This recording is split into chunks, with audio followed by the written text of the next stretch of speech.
지금까지 좌우 밸런스 4원칙이었습니다.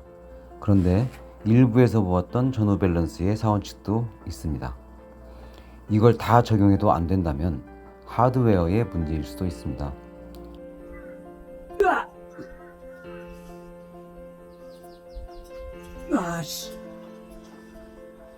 하드웨어란 2부에서 보여드렸던 몸의 근력 그리고 유연성에 관한 거죠. 그리고 보이지 않는 한 가지 더, 마인드의 문제가 있습니다. 그걸 총 정리해 보겠습니다.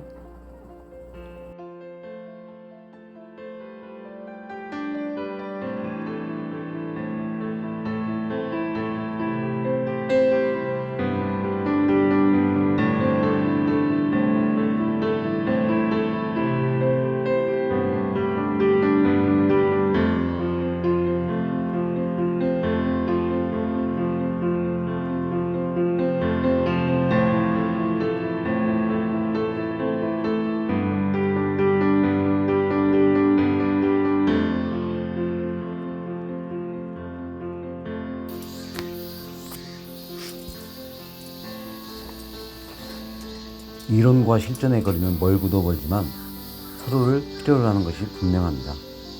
프랑스의 철학자 질 들레즈는 말했습니다. 이론과 실천은 사람의 두 다리와 같다. 이론 없는 실천은 맹목적이고 실천 없는 이론은 공허하다 라고요. 전적으로 동감합니다. 이론과 실천의 간격을 메우는 것은 부단한 연습입니다. 이 둘이 점점 가까워질 때 그 클라이머의 부분은 점점 더 아름다워지죠.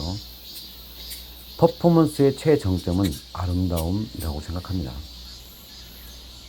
피겨의 김연아 선수가 최고 난이도인 트리플 악셀을 하지 않고도 세계 최고의 선수로 등극한 것은 바로 그 때문입니다. 오로지 자신만이 할 수 있는 트리플 러츠와 트리플 토르의 콤비네이션을 너무나도 아름답게 성공시켰기 때문이죠. 사실 진짜 잘하는 사람이란 이런 말도 하지 않을 텐데요. 하지만 암벽 등반을 대중적인 스포츠로 정립시키기 위해서는 누군가는 해야 할 필요가 있는 말이라고 생각해서 해보았습니다. 그렇게 이해해 주시길 바라며 누군가에게 이 영상이 도움이 되었으면 좋겠습니다.